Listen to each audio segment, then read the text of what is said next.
The McAlvany Weekly Commentary, covering monetary, economic, and geopolitical news events. We know what the record is. We know what the record of success is in terms of big government stepping in to solve any problems. And so I think if we are going to see a successful resolution to the crisis in Paris, and whatever crisis we may see hither and yon around the world, it is going to boil down to our internal orientation and the values that we live our lives based on. Now here are Kevin Orrick and David McAlvany.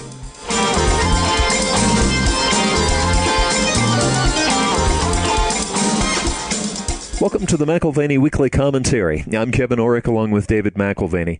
There's no way we can start this show without talking about the tragedy in Paris. I had a number of clients ask me this week, knowing that we were going to be recording, just ask, what does this mean? What does this Paris tragedy mean? And, not trying to be shallow, they wanted to know, what does it mean politically? Does it mean something for the markets? What does it mean for the way the international community from this point on responds? Well, I think it's very interesting because it adds a new tone to sort of the underlying currents of the markets and of politics, both here in the United States and in Europe. What amazes me, though, Dave, is how few people can affect an entire world. You look at these guys, there's only a few shooters, there's only a few bombers, and yet the entire world at this point is just shivering in their boots. Well, and I think it's worth remembering that the impact of a few people can either be incredibly positive or, in this case, incredibly negative. So, not to play Pollyanna, but just as a few people can harm the world, a few people can absolutely change it. And I think this scenario in Paris, it was absolutely unnecessary. It was absolutely blind and misguided. It was absolutely cowardly and cruel. Mm-hmm. And in my view, as a man, I look at it as incredibly unmanly in every way. Strength is there to serve the purpose of protection and care and provision, not violence, not blind rage, not reckless savagery. And so I think the appropriate response is to end that criminality, is to curtail it, is to address the problem at its source. In essence, cut off the head of the snake. Well, and why don't we start calling it what it is? You talk to anyone in the military right now who's in the Middle East, they understand who the enemy is. We're just not allowed to say it on the news. We're not allowed to say it in public. We're not allowed actually to talk about it at dinner. Yeah, this is an Islamic problem.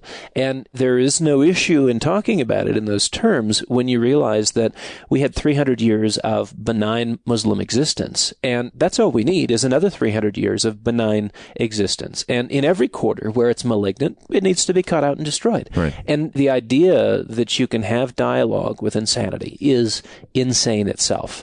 That's not to say that we shouldn't have very constructive dialogue with Muslim quarters that are, as I say, benign. Now you're talking about a reasonable conversation with reasonable people. Mm-hmm. But where you find insanity, it is an insane project to try to reason and come to the table. That's not a place where dialogue can occur. We in the Western world have gotten comfortable, Dave, especially here in America. We've never been invaded, really, and we have two oceans that have protected us through the years.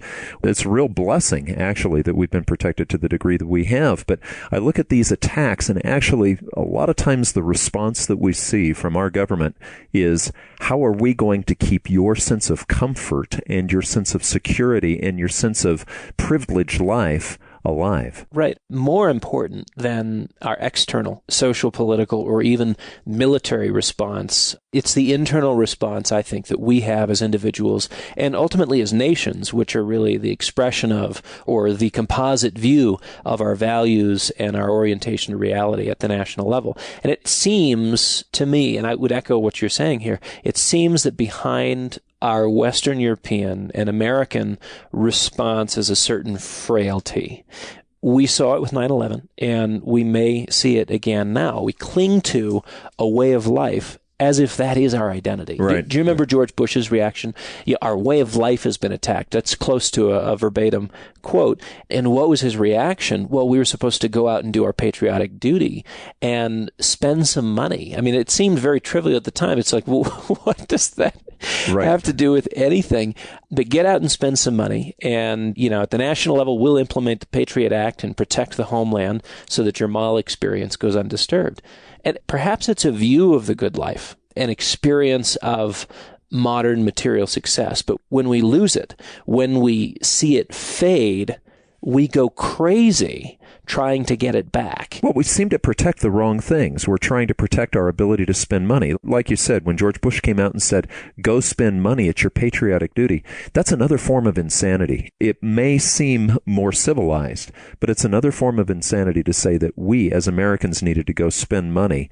What that does is that just reaffirms that we're protecting something that's not worth protecting. What it suggests to me is that we're talking about an identity as a people, which is false. Basing our identity on secondary or tertiary things, not only is that false, but it creates false crises in life. If you base your identity on being popular, for instance, then your life and your actions are dictated by that false identity, and all it takes to maintain social status, to avoid disappointing others, or let's say your identity is based on material wealth, then you tend to fear and loathe anything that can reduce you or your wealth, and therefore dent the view you have of yourself as an important individual. So what you're saying is what we should value are the immaterial things, the things that are the bedrock of what our belief system is. That's right. The conception that we have of the good life, if it's not grounded in immaterial things, it sets us up for, I think, false and unnecessary crises. We live in a world where, I guess if you brought this back to sort of family dynamics, the fracturing of family has reduced the strength of our individual narratives, and it's those narratives that I think tend to transcend even seemingly unbearable tragedy. So the question would be, who am I? Where do I come from? A lot of the things that you've been talking about with this intentional families mindset of the book that you're writing. Right. What do I value that can't be stripped away from me by a change in the world around me? The family is the place that cultural values and personal identity are crystallized. And without it, identity is too easily confused with the pursuit of becoming a rock star, becoming a professional athlete, a television celebrity. I think you get the idea. Well, Dave, this may seem a little elusive, but the older I get, the more things start looking the same. I remember growing up, one of my dad's favorite things to do was to go find unique little restaurants that had sprung up somewhere in Denver or wherever we were traveling. The mom and pop places where we could get something that we had never had before. And I think you grew up a little bit that same way, but now you go to these same places, and really, they're just large chains. And driving through Southern California, you go neighborhood by neighborhood by neighborhood. They start all looking like the same. It's like cookie cutters. People are becoming like that.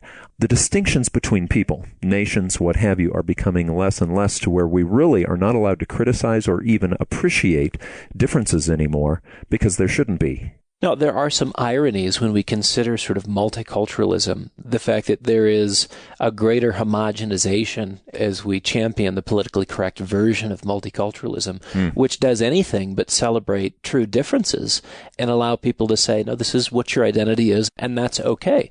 I mean, it seems to me that we are in a world with less of sort of those intangible roots to our identity. So we see horrific events occur, and we're tempted to ask those that govern to recreate some sort of a Shangri-La context, the context that we knew before the crisis, which allowed for the pursuit of that false and, quite frankly, frail self. Remove the friction, basically, is what we're calling for people to do. Yeah, the cars we drive, the restaurants we eat at, the house we live in, the music we access, our free time, the shows we watch. These are the things that define us to a large degree. And if those things are threatened, then we don't know what to do with the world. We don't know what to do with ourselves. And the governing class loves to offer solutions of an external sort, a patch, if you will. But in my view, it's not helpful in getting to a more significant resolution of determining, number one, what your true identity is as a person, first and foremost, then as a culture. And, are we even allowed to have that strong cultural identity in a multicultural age? I think people are starting to become embarrassed about a strong identity, actually, because we want to be politically correct. Well, multiculturalism, as we said a minute ago, homogenizes people more than it has, in fact, celebrated differences between them. And homogeneity, quite frankly, can be dangerous. I think of, we just had our first snow of the season, and I'm very excited about getting into the backcountry and doing some skiing. But when snow's on the hillside, it homogenizes after being baked in the sun. And what happens is the unique crystallarity of each individual snowflake becomes just like every other snowflake as it melts and refreezes and melts and refreezes, it actually becomes ball bearing-like in its consistency, and it is a massive source of insecurity for the rest of the year. I realize it's maybe an insignificant example of homogenization creating instability, but I think it's not a good idea. You know, I think of a contrast, Dave, to the way the Europeans have reacted, the way the Americans have reacted. I think of Israel. I think of the Israeli people. You know, you have been over there a number of times. In fact, you lived over there for a while. And my question would be, how is it that you have daily bombings, daily stabbings, daily shootings in Israel, yet you have such a sense of identity in a people and a lack of this operating in sort of a surface fear? Well, I don't know that they're hoping that a Shangri-La reemerges, some perfect place where they can exist and have a perfect life. I think perhaps they're more reflective and philosophical or historically in tune with hardship. And I think of the Israeli people as something of a counterexample. Crisis occurs, life goes on. You do what you can to prevent it, but still, life goes on. So, what does allow for life to carry on regardless of stabbings, bombings, weekly rocket attacks, suicide missions? Honestly, I can only speculate, but it seems that there is a sufficiently robust cultural identity and an awareness of a shared narrative, that the history of the people, that when bad things happen, panic is not the response. People are not shaken to their core, and again, this is just the way it seems to me, because the core of those people is not defined by the expectation of ease or a conception of the good life, which is somehow neat and clean or safe. Well, let's face it, the utopian dream has led to millions and millions of deaths with communism, but you look at Israel, 6 million deaths in what was a utopian dream in Central Europe. Now, freedom, Dave, is messy. We all know that. There is pain involved in freedom. And there's the tension of bad things happening when you allow for freedom. Jefferson wrote, as he declared our independence from the British, we hold these truths to be self-evident. You know the quote, that all men are created equal, that they're endowed by their Creator with certain unalienable rights, that among these are life, liberty, and the pursuit of happiness. And safety is not on the short list. Right. Security is not on the short list. Life has always been a struggle, and how we respond to crisis defines the future of our culture.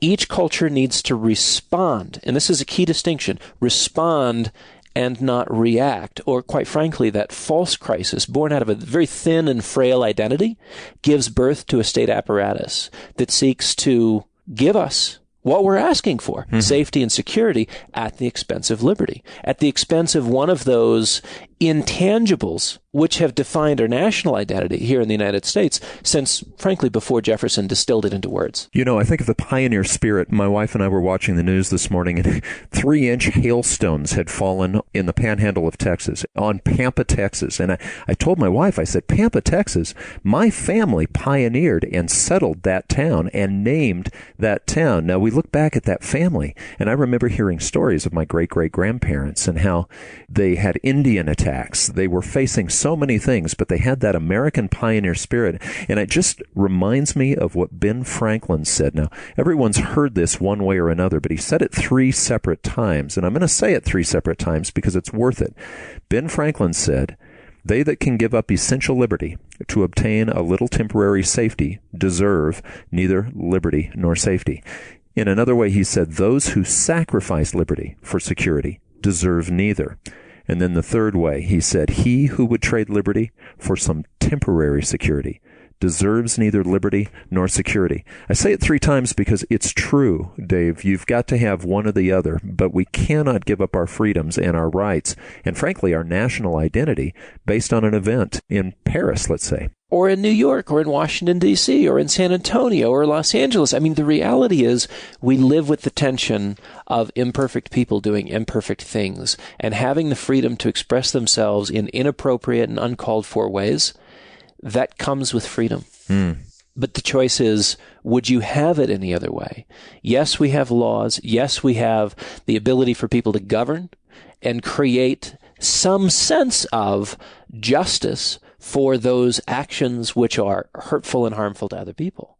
But that's the role of the law. So, Dave, this failed experiment that has really been put forward by first America and then Europe to try to keep the economy from feeling any stress or friction, really going back to 2007, 2008, 2009, wouldn't it be ironic if this failed experiment sort of revalidates itself in the name of defense against terrorism, or you see what I'm saying? Well, sure. Some sort of need within Europe as they struggle from a monetary, financial, even political perspective to keep the union together. Mm-hmm. It is interesting to see sort of the need or the perceived need for a transnational security apparatus to deal with immigration as an issue, which is affecting every country in Europe, and ultimately the threat of terror.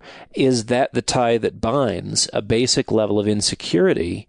Is that the tie that ultimately binds at the political or transnational level? Well, remember when we interviewed Otmar Issing, who was the head of the European Central Bank for 7 years, one of the founders of the euro, he fully admitted that a monetary union would ultimately have to be followed by a political union. And he realized also that a crisis would probably be what would bring that about. Right. So by all means, panic, because government will be there to solve everything if you just give them the leeway to keep you safe.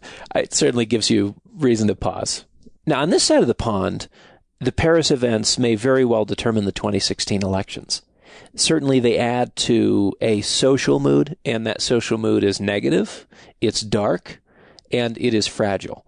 And so I think the parties that convey calm, communicate confidence, speak very clear policy directions, they're going to stand out more in that context. Mm-hmm. I don't know that nuance is going to be as important. Nuance is lost when the social mood shifts and it moves towards something that is more inherently insecure. So that should be kept in mind, too, as you consider how the markets trade over the next 3 to 6 months. The social mood has shifted, and it can exaggerate a trend, in this case, a negative trend. Well, do you think then, we're talking politics, but as we look at the financial world has been glossed over with monetary policy. With quantitative easing, with the ZIRP, the zero interest rate policy, do you think that this social change, this mentality change could also affect the security felt by this false artificial stimulation? Yeah, and you're seeing that in Europe. I mean, you've got in Berlin, you've got the wise men of Germany, as they're called, the Council of Economic Experts. 5 guys who were quoted last week as saying monetary policy is leading to a buildup of risks to financial stability, which could pave the way to a new financial crisis. And, what kinds of activities are they talking about? We already know the monetizing of all kinds of assets that Draghi has put in place.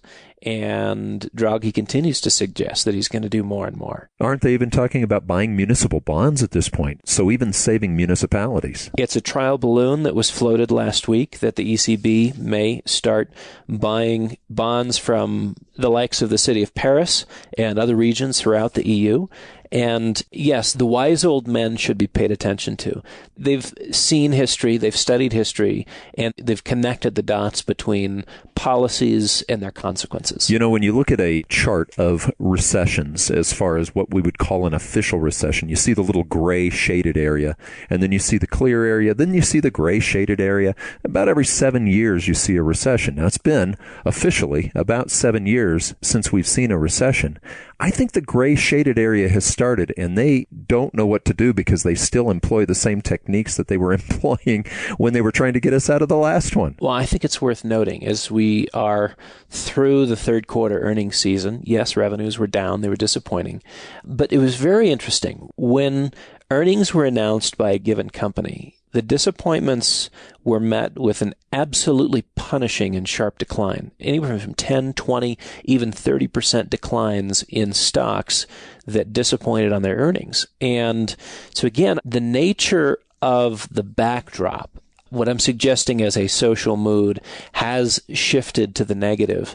And I think really what it reinforces for corporate executives is that they must play games with earnings, and they've got to play games with the general public too by lowering expectations to then come in the next quarter and beat those expectations and thus avoid the abuse in the marketplace. You won't see a 10, 20, 30% decline. I mean, Amazon's a perfect case in point. Amazon beat their expectations after suggesting a negative quarter, and then announcing a positive number instead. So they said basically, listen, we're going to lose money next quarter. And then in the third quarter, they come out and, we made money.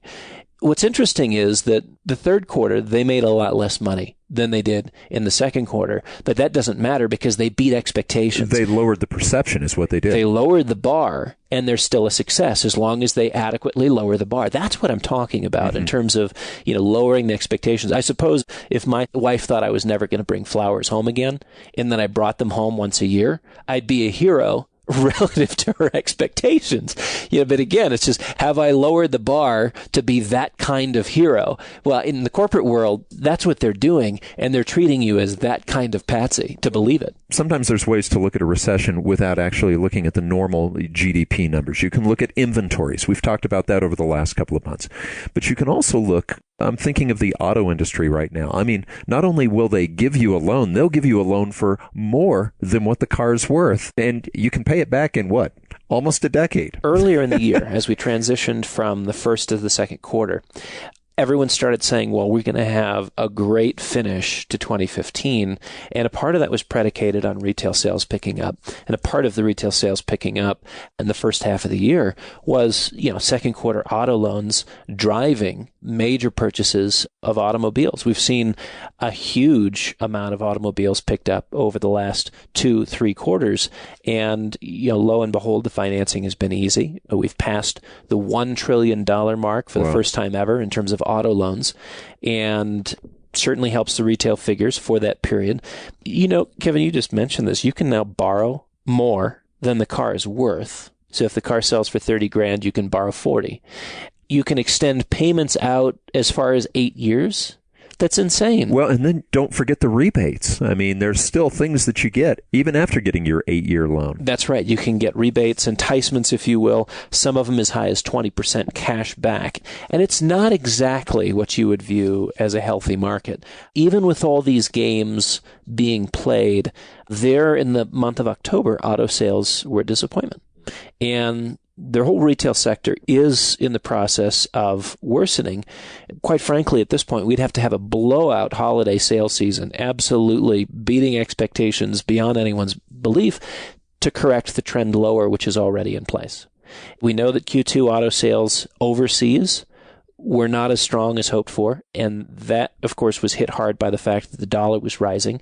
Now you look at the U.S. dollar continuing to rise at near a 10-12-year high, going back to 2003, where it levels last seen in 2003. And I think you're going to see the fourth quarter look even worse in the auto sector from that standpoint. And it's not just the auto sector at all. I mean, has there been anything that's pointed to retail sales growing anywhere in any sector? Spoke Investments does some interesting research, and they pointed out that not a single retail sales figure this year has been better than expected. They've all disappointed. So the increase in October was well below what was expected. We already know that the industrial sector is in recession. So again, if the consumer doesn't step in and basically save the economy in the next 6 to 8 weeks, we're going to finish with a whimper, not a bang. I had mentioned that when I was in college, I was a toy store manager, and we did 75% of our business from Thanksgiving to Christmas. It was an amazing phenomenon to see that inventory. What percentage? 75% of the entire year's business was from Thanksgiving to Christmas. I mean, this is toys that we're talking about. And it was a large toy store, big name toy store. But one of the things we watched weren't sales. We watched our inventory. And if our inventory wasn't moving at the speed that it needed to, if that inventory started building, that was usually a precursor to a pretty bad year. Sure. Well, business inventories increased in September, and they increased, and they were actually expected to remain unchanged. You have business sales, which in September declined by 2.8% year on year. And so I think you're right. We're seeing some suggestions that be launching into 2016 with some real economic challenges. We may, in fact, already be in recession. Okay, but let's go back to something that we cover virtually every week, the stock market. Let's talk about the Dow. Let's talk about the S&P. What are we looking for? I mean, it's looking sort of feeble right now. I'm fascinated by how much of a litmus test the Dow and the S&P have become. And it doesn't matter the educational spectrum, whether you're very educated, whether you're uneducated. everyone alike references these index to gauge whether the economy is doing well or not. It seems obvious to me. Is it possible that the economic tide has already gone out and the indexes have the public complacently believing all is well? But literally, when we had the swoon just 6 weeks ago in the equities market, I had conversations with countless people who would say, yeah, I've been really concerned. And 6 weeks later, the stock market is up, and yeah, we really think this is going to be a good year. And literally, their sentiment, how they feel about everything from what they're going to spend for Christmas to you name it, whether they think they're going to get a pink slip or not, it ties to the Dow Industrials or the S&P 500. And so as go those indexes, so goes sentiment. So if retail sales are down, and we are actually in probably a recession, one of the things I think of is a company will sometimes scale back one of its greatest expenses, which can be advertising dollars. But advertising dollars play even a larger role these days in our economy because of social media. You don't just have television anymore. You have Facebook. You've got YouTube. Advertising seems to play a much larger role these days. And so if we are in a recession, do you see that getting cut? Well, corporate advertising dollars are easy to cut. That's an easy cut to make. And of course, in this little period of time, we've had some companies that have become sort of bellwethers within the bellwether. People look at Facebook and Google and are very interested in sort of not only the social media aspects and the search engine aspects, but a lot of their daily time on the computer is oriented to these kinds of companies, forgetting that these are the kinds of companies that rely on advertising dollars almost exclusively. So you've got bellwethers within the bellwether indexes, which are incredibly sensitive to a shift in economics, because again, ad revenue, that can be shut off in a heartbeat. And so how quickly can companies like that, again, bellwethers within the indexes, high flying today, how quickly can they lose 60 to 80% of their value? 12 weeks would do the trick. Well, and you were talking about a litmus test, the stock valuation. Amazon amazes me. Just before we started recording this morning, I was handed a package. Of course, I got my latest book from Amazon. It's sitting here on the chair. I'll probably get 2 or 3 in the next few days. Okay, I went on a spending spree on Sunday. No, but tell me, the first concepts of topology, the geometry of mapping of segments, curves, circles, and disks. Can I ask why? I'm not asking why on Amazon. I'm asking why that particular book. It's the mathematics of shapes, and something just tells me that I need to know something about that. Okay. Okay, but going back to what we were saying, Amazon, there's a lot of things purchased on Amazon, but the shares right now are 900 times the earnings. That's incredible. The trailing price earnings is 925. And 14 is a really solid company. If you're buying 14 times earnings is about the level you want to buy at. Yeah, no, so you are getting a deal on Amazon. If you're buying the shares, you're paying for close to 1,000 years worth of earnings, which, you like math. Look at it this way. This is the new math. Right. New math for the 21st century. We're thinking big and we're dreaming of a future. And you're paying today for 900 years worth of earnings in Amazon. And that was the lie of the tech stock boom in the late 90s. They said the economy's changed. You don't have to look at PE, price earnings anymore. But let's just look recently at what happened back in the crisis of 2008 to Amazon. Sure. When retail sales started to crater, they may have been an alternative venue from brick and mortar, but in 12 weeks, they shed 60% in the bear market of 2008. It took more like 18 months for them to travel from $112 a share to $6 a share back in 2000, 2001. So 18 months to lose 95% of their value. But they're companies, which everyone's very keen on today, which are very, very economically sensitive. Again, retail orientation, the advertising space. I think the average investor, well, let's just say this a little tongue-in-cheek. You can sleep comfortably knowing that those kinds of shares only represent a small percentage of the holdings that your money managers and mutual funds have for you. Which you've got to be kidding, because that's actually the majority of what they're holding. Yeah, no, they are. You're right. They are some of the top holdings for mutual funds and hedge funds. Of course, you can add Apple and Netflix and Tesla to the mix, and therein you've got a couple $1 trillion in market cap that is very economically sensitive and vulnerable to a snap in sentiment. Well, and we're not just talking about some of the newer tech companies. Look at the old blue. I mean, IBM, we're talking the blue of the blue of the blue for tech stocks, and they're just continually declining in revenues. When you think of blue chip, if it relates to technology at all, yes, you have to bring in the big blue. And IBM reported its 14th consecutive decline in revenues. They're now at levels that we haven't seen in 13 and a half years. And, they're also under SEC investigation for how they recognize their revenues, which really is not a surprise, given that that company in particular, classically, the master masseuses when it comes to the accounting games that can be played. If it's been done, IBM has done it. They know how to massage anything, any different direction. I think the SEC is interested in knowing just how they've massaged their revenue recognition. Well, not just IBM. I mean, something tied to IBM as far as the creation of the microchip, that type of thing.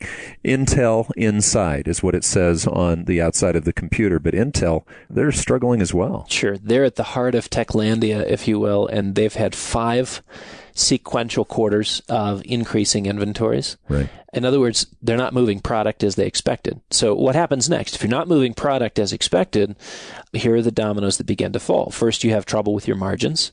Then you take a significant financial hit.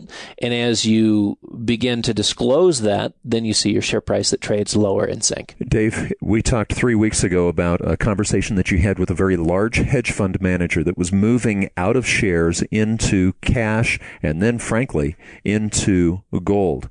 I'm wondering, is this happening amongst some of the other hedge fund managers as well? Well, we know about the purchase in metals, specifically gold, by Druckenmiller, but there are a couple of others. David Tepper with Appaloosa comes to mind, and I think 2 or 3 others which have, in the last 90 to 120 days, been taking every rally in the stock market and dumping stock to lighten the load of equity exposure, specifically U.S. equities.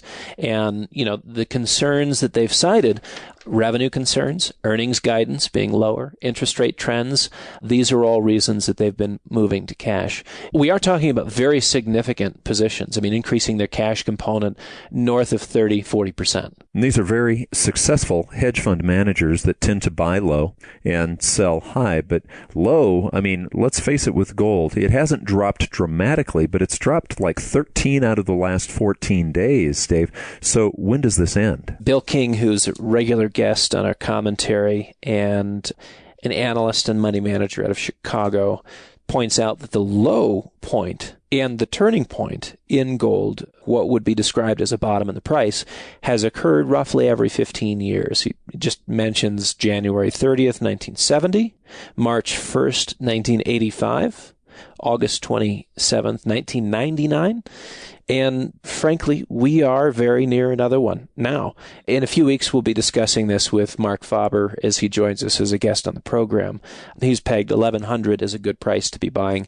Although we may be finding a bottom, gold is not necessarily going to reemerge into a sustainable uptrend until the Fed has lost credibility and until confidence, which is a very, very fragile thing, is shaken. Isn't it odd that we also are watching the Fed and we're watching the loss of confidence in the Fed being an indicator for the price in the paper market of gold to go up? Yet this last quarter, Dave, the demand for coins and bars, again, I mean, it was huge. It was a couple of 100% over last year. Well, that's right. From the World Gold Council, third quarter supply-demand numbers were compelling, very bullish in terms of demand for coins and bars here in the United States in the third quarter, up 207%.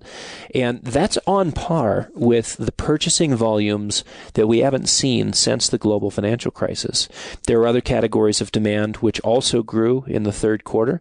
Again, I come back to that sort of issue of the Dow as a litmus test. The market is down. And in the third quarter, that's when the market was down. Gold demand was up considerably. The Dow is up right now, and market demand for gold is off significantly. So here in the first part of the last quarter of the year, we're seeing a decline in volumes here in our office, and certainly as we touch base with others in the industry. And to me, it's one of those things, again, where I think investors are reading too much into the Dow. It's become a place where money can be spent to manipulate sentiment and keep sentiment positive. And again, I think gold and negativity is the flip side of that. But you're suggesting something as well, which is that we're dealing really with the paper price of gold that has been considerably weakened because we do see a dwindling supply of available physical gold. Right. We get a chance to watch that. Now, in the interest rate markets, you can sometimes see the reality of the economy coming back in too. You know, we talk about the markets being managed, and I'll tell you personally, it's quite disheartening. I was asked, you know, what event will actually move the markets the direction that they should go, and right now I can't name a single event that would be the return of the free market. But the free market always returns. Even in a communist society, the free market always returns. They're always defeated by the free market. I read a quote a couple of days ago in a report, and I thought, I should have remembered this quote. He says, one thing you can always say about gold is whatever the old high was, it will be broken in the future. That is a truism for gold. It is amazing. You can't say that about anything else. Well, surprise happens in places that you least expect it. And I think inflationary expectations have been pegged very, very low. And we might very well have a surprise in that area. But the bond guys are looking for higher inflation, aren't they? Well, they are. And Goldman Sachs is suggesting that bond traders have actually set unrealistically low expectations for inflation and that core inflation may be one of those surprises in 2016, an increase in core inflation.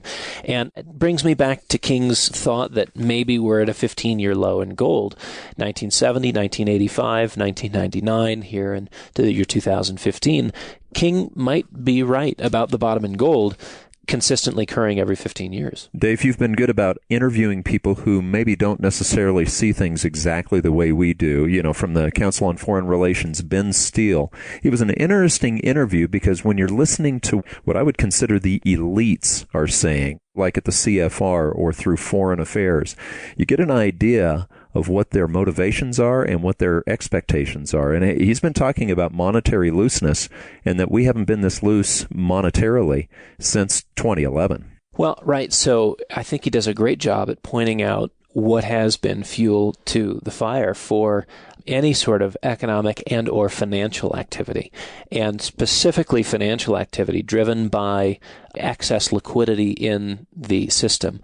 Now, what he does is he looks at net global liquidity and says basically, well, the Fed may be tightening. The Fed in the United States might be tightening, but in aggregate, as you said, we haven't been this loose since 2007 or 2008.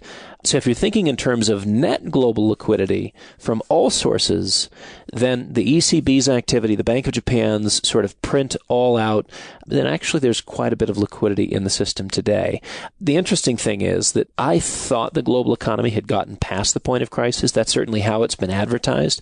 And yet the quote-unquote powers that be, the central bankers / central planners, are certainly willing to accommodate the global financial system with liquidity that is on par with what we saw in 2007 and 2008. So why are the crisis measures now surpassing 2007 and 2008 levels? Maybe the answer is all is not well. It just means that the emergency measures, this patient that's on life support has not really revived. Now, from Ben Steele's perspective, I think he still holds out hope. I think he's actually saying, if I read this right, that I guess this looseness is probably going to just provide more liquidity for the economy. And I think we should hold out hope, but it comes back to what you said a moment ago about the market reemerging. These kinds of activities submerge the free market, and our greatest hope is allowing them to operate on their own without artificial stimulants. And so Steele argues that these banks, the ECB and the Bank of Japan specifically, they end up purchasing different assets than the Fed, and they may be more effective in liquefying the private markets, much more effective because, again, they're willing to embrace a broader range of assets. Well, and I've seen the notes in your books. I've seen the notes in any kind of report that you read. You're continually scribbling on them, and a lot of times you're debating. So let's pretend right now that Ben Steele was here. What would be your question for him on that outlook? Right. Well, I would probably counter his perspective with a couple of things. One, raising rates in the U.S. will affect U.S. bond yields. And that's going to improve the relative attractiveness of U.S. bonds, which in turn is negative for the rest of the world. Because again, one of the things that he's suggesting is that this excess liquidity overseas is going to serve as some sort of a floor for the emerging markets. And I would just say that, well, to the degree that there is an improvement in U.S. bond attractiveness because of higher yields, that's going to represent something of a sucking sound of liquidity from the rest of the world. The second thing I'd say is, as we were discussing last week, equities, that is the stock market, would be negatively affected by rising rates via what we were discussing in last program, the discounted cash flow models, as individual companies are reassessed given a higher interest rate into that modeling. And quite frankly, as go the U.S. indexes, so go the global indexes to a large degree. Yeah, and don't corporate profits also suffer here in America as the dollar rises? You raise rates, the dollar goes up. Well, that's going to be, I think, the third point of contention with steel. I would say that if the dollar continues to strengthen, then you have steep declines in U.S. corporate earnings beyond what we've already seen. And that becomes a double whammy for the U.S. large caps. So while he tends to see some lemonade, I think I'm still tasting just the lemons. Well, and you may be tasting a little copper in your mouth as well, because Dr. Copper usually tells you the direction. You know, if you're starting to see a revival, you're going to see it in copper, and we're not seeing that in commodities at all. Right. It's difficult to argue for economic strength fostered by more and sort of disparate central bank liquidity, his net global liquidity, when you see the Bloomberg Commodity Index at a 16-year low. Bloomberg Commodity Index is at a 16-year low. Oil last week dropped, that's West Texas Intermediate, dropped by 8.5%. Pretty big decline for 1 week. Copper was down 3.6% last week. Zinc is at a 6-year low. Gold and silver are weak too, but not nearly as weak as the more economically sensitive commodities, which is telling you something important. Certainly vis-a-vis dollar strength, the precious metals are holding up all right. But you watch the broader commodities, and I think you need to here in the next few months for significant downdrafts. This is not going to be supply and demand related, but you've got select commodities which are going to be very volatile into year end. Once you get into January, first week, second week of January, the Goldman Sachs Commodities Index, which ties out to about $65 billion worth of commodities positions, gets reweighted.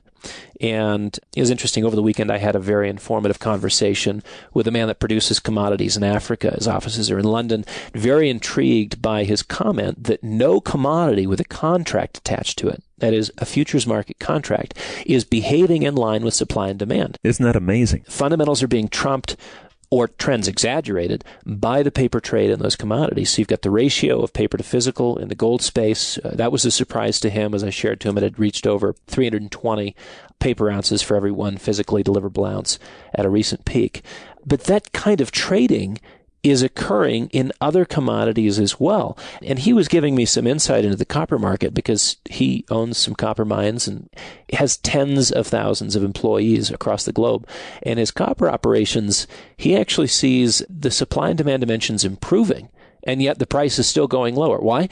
Because again, whether it's Goldman Sachs or JP Morgan or any of these trading houses, they're more than happy to trade the paper side and direct the price regardless of the physical supply and demand dynamics. Well, and it's interesting to listen to the view of someone who actually mines it and brings it out of the ground. I mean, he sees that as an asset. And so I asked him, your business is not where it was 2, 3, 4 years ago.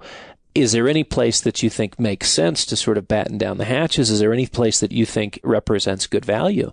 And he thought gold in the ground. That is, miners that control the stake but have a resource in ground. He basically said none of the in-ground resources are being counted as if they have any value at all. And he represented that to me as one of the best values in the market today. Which is amazing because so much of a bloodbath has been in the mining shares. But is it possible that there's enough blood in the streets at this time that a person should consider that? Well, what is considered good value 6 months 12 months, 24 months ago was assuming that some value was assessed to the in-ground resources. And what he's arguing is that actually that's being completely ignored at this point. You can find really good assets and you're getting the in-ground resources for free. So they're basing the value of a company on current cash flow and their ability to service debt and whether they will survive a commodity cyclical downturn, but they're not looking at in-ground resources. So for the man or woman of patience, of conviction, and probably with a cast iron stomach, yes, it's very cheap. To my chagrin, it seems to always get cheaper.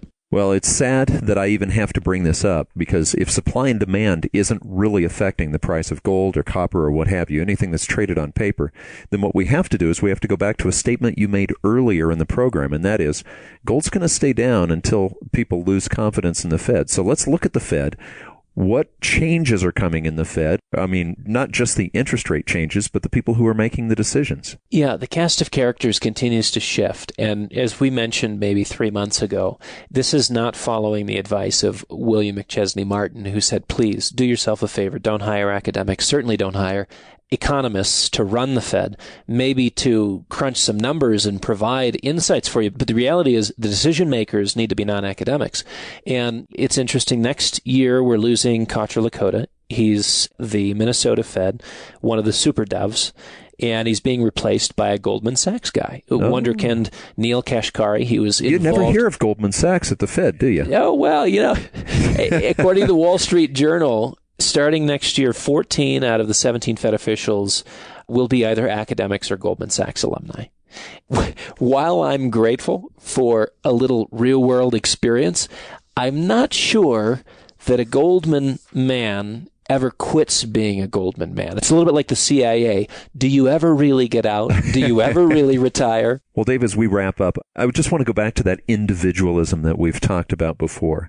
I think we need to, all of us, start growing back a backbone that maybe we softened up or allowed to be softened up through today's culture. And what I mean by a backbone, I'm not just talking about political and social, but I'm also talking about spiritual and financial. We need to find out those intangibles and stand by them. Let's just take the markets as an example. If they don't represent reality, then we need to have enough backbone to move away from them until they do. Same thing with politics. Instead of trying to play these politically correct games and call an enemy something other than what he really is, we probably need to just step up to the line and start taking action based on what our value system says we should. And so, Dave, as we do these programs and try to inform people of the real numbers, we're not telling people what to do. We're just saying, look, if the social experiment that right now is very, very unhealthy is trying to tell you that it's healthy, you, for your own sake, have to move away and protect yourself. It's a little bit like Paris. Now, no one that I know of knew what was going to go on in Paris, but if you did, you probably would have acted differently. There's this young man, I don't watch much TV, but I do watch Dancing with the Stars with my wife, and one of the young men who was on that Paris train a couple of months ago, who took action when he saw the Kalashnikovs come out, and the terrorists start to take over that train. What did this man do? He and his two other friends, they basically took action. They thought as individuals, and they removed the threat. He's just one good example of an American thinking for himself at the right time. It's an example of just being tough. And I think we explored that with the example of the Israelis earlier. But life goes on. You do what you can to prevent crisis, but unexpected things always occur. Don't you teach your kids that by making them take cold showers in the morning? You turn it over to the cold for a little while so that they learn that, like Patton said, this too shall pass. Yeah, that's right. You've got to keep Patton moving. said that, but this too shall pass. Yeah. And when you're uncomfortable, what do? You do the next thing. You don't sit down and cry. You don't forfeit. You don't quit. You don't hang up the cleats. You do the next thing. And having something of a toughness to you, I think, is absolutely necessary. And I think we may see that in the French. I certainly hope we see that in the French. It would be a catastrophic disappointment if what we saw instead was big government stepping in to solve yet another problem. we know what the record is. We know what the record of success is in terms of big government stepping in to solve any problems. And so I think if we are going to see a successful resolution to the crisis in Paris and whatever crisis we may see hither and yon around the world, it is going to boil down to our internal orientation and the values that we live our lives based on. You've been listening to the McAlvany Weekly Commentary. I'm Kevin Orrick along with David McAlvany. You can find us at McAlvany.com, McAlvany.com, or give us a call at 800-525-9556.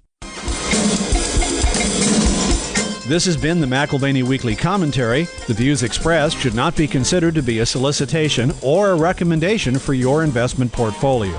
You should consult a professional financial advisor to assess your suitability for risk and investment. Join us again next week for a new edition of the McAlvany Weekly Commentary.